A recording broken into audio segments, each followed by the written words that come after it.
आम आदमी पार्टी ने दिल्ली के लिए अपना चुनावी घोषणा पत्र जारी कर दिया है। आम आदमी पार्टी ने अपने घोषणा पत्र में 70 पॉइंट एक्शन प्लान दिए हैं, जिसमें जन लोकपाल बिल, स्वराज विधेयक, दिल्ली को पूर्ण राज्य का दर्जा, बिजली देने यानी आधे करने और मुफ्त पानी देने का वादा किया गया है। इसके अलावा घोषणा पत्र में पानी माफियाओं के खिलाफ कार्रवाई, उच्च शिक्षा गारंटी योजना, निजी स्कूलों की फीस पर निगरानी, स्कूलों में प्रवेश प्रक्रिया को पारदर्शी बनाना, स्वास्थ्य वर्धक बुनियादी ढांचों में वृद्धि, महिलाओं के लिए सुरक्षा बल, वाईफाई से लैस दिल्ली और दिल्ली को व्यापार और खुदरा हब बनाने के वादे किए गए हैं। आम आदमी पार्टी ने अपने घोषणा पत्र में अनधिकृत कॉलोनीज यानी अनऑथराइज कॉलोनीज का नियमितीकरण करने का बात उठाया है।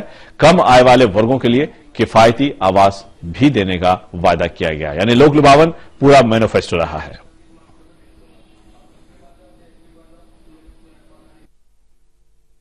ये मैनिफेस्टो समाज के हर वर्ग की समस्याओं और उनकी सुझावों को इंक्लूड करता है। ये मैनिफेस्टो महिलाओं की सुरक्षा के बारे में बात करता है कि महिलाओं को सुरक्षा कैसे देनी है। ये मैनिफेस्टो गृहिणियों के महंगाई की बात करता है कि गृहिणियों का घर का खर्चा नहीं चल रहा, उनको कैसे सुकून पहुंचाया जाए। हमारे बुजुर्ग, उनका बहुत एहसान है हम लोगों के ऊपर। आज हम जो कुछ भी हैं हमारे बुजुर्गों की वजह से हैं। कोई पार्टी, कोई सरकार अपने बुजुर्गों का ख्याल नहीं रखती, लेकिन आम आदमी पार्टी उसने बुजुर्गों के लिए इस मैनिफेस्टो में स्पेशल प्रावधान किए हैं। हमारे बच्चे, बच्चों की शिक्षा, बच्चों का खेल, ये मैनिफेस्टो बच्चों के लिए बहुत सारी बातें इसमें लिखी गई हैं। युवाओं के लिए, हमारे दिल्ली के युवा की क्या क्या जरूरतें हैं, युवाओं की उच्च शिक्षा, युवाओं के लिए फ्री वाईफाई, युवाओं के लिए नौकरियां, युवाओं के लिए कारोबार, इस मैनिफेस्टो में उसका पूरा खाका तैयार किया गया है। व्यापारियों के लिए, आज एक वक्त ऐसा था जब दिल्ली व्यापार का हब मानी जाती थी, आज दिल्ली से सारा व्यापार उनके बाहर चला गया। व्यापारियों को चोर और डाकू की तरह दूसरी पार्टियां और दूसरी सरकार देखती है। हमने व्यापारियों को गले लगा लिया जब हमारे सरकार थी और उसका एक बहुत अच्छा नतीजा आया। ये मैनिफेस्टो व्यापारियों को क्या क्या सुविधाएं दी जा सकती है उसके बारे में बात करता है। वकीलों के बारे में, वकीलों की क्या क्या समस्याएं हैं, उनके क्या क्या समाधान हैं।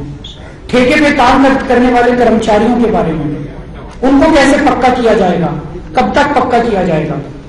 उद्योगपतियों के बारे में, उद्योगपति हमारे समाज का, हमारी अर्थव्यवस्था का अहम हिस्सा है। उद्योगपतियों की क्या क्या समस्याएं हैं। अनऑथराइज्ड कॉलोनी में रहने वालों की क्या क्या समस्याएं हैं।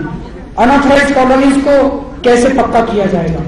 झुग्गी झोपड़ियों में रहने वालों की क्या समस्याएं हैं, उनको कैसे मकान दिए जाएंगे, उनको कैसे सम्मान की जिंदगी दी जाएगी। रीसेटलमेंट कॉलोनी में रहने वालों की क्या समस्याएं हैं, उनको कैसे फ्री होल्ड किया जाएगा। गांव देहात के, दिल्ली में 360 गांव हैं, लेकिन आज तक किसी पार्टी ने, किसी सरकार ने गांव देहात की चिंता नहीं की।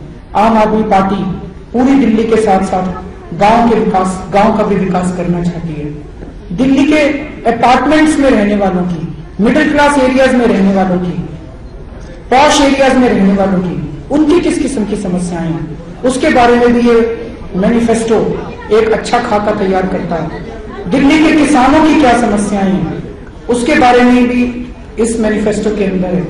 ई रिक्शा चालकों को 4 महीने से सरकार ने बेरोजगार किया हुआ है, उसके बारे में आम आदमी पार्टी क्या करेगी।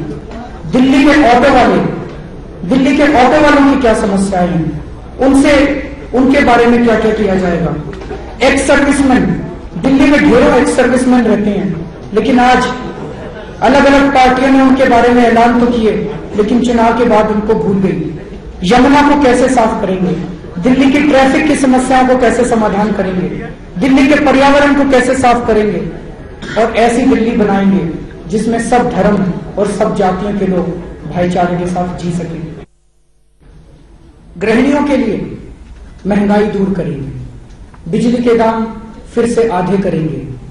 जब तक बिजली कंपनियों का ऑडिट नहीं हो जाता, ऑडिट को हम तुरंत कराएंगे, तब तक बिजली में सब्सिडी देकर बिजली के दाम आधे किए जाएंगे, और ऑडिट होने के बाद जो ऑडिट के नतीजे आएंगे उसके हिसाब से बिजली के दाम फिक्स किए जाएंगे। फिर से 20,000 लीटर पानी हर परिवार को हर महीने मुफ्त देंगे। महंगाई को रोकने के लिए और भी कई सारे कदम इस मैनिफेस्टो में उनका जिक्र है। जैसा मैंने कहा, हमारे बुजुर्गों का हम लोगों पे बहुत एहसान है। आज वो जिंदगी के ऐसे पड़ाव पर हैं कि जब उन्हें जरूरत है तो सरकार का ये फर्ज बनता है, समाज का ये फर्ज बनता है, हम सब लोगों का ये फर्ज बनता है कि हम उनकी सेवा करें, हम उनकी देखभाल करें। महिलाओं की सुरक्षा एक ऐसा मुद्दा है जिसमें बात तो सारी पार्टियां करती हैं। सब पार्टियां कहती है महिला सुरक्षा करेंगे। उनसे पूछो कैसे करोगे तो उसका उनके पास कोई जवाब नहीं है। लेकिन आम आदमी पार्टी ने महिलाओं को सुरक्षा देने के लिए बहुत ही specific point number 1, point number 2, point number 3 एक प्रैक्टिकल और इफेक्टिव खाका तैयार किया है। आज दिल्ली के अंदर अगर कोई गलत काम करता है उसे यह डर नहीं है कि मैं पकड़ा जाऊंगा। पूरी दिल्ली के अंदर सीसीटीवी कैमरा लगाए जाएंगे।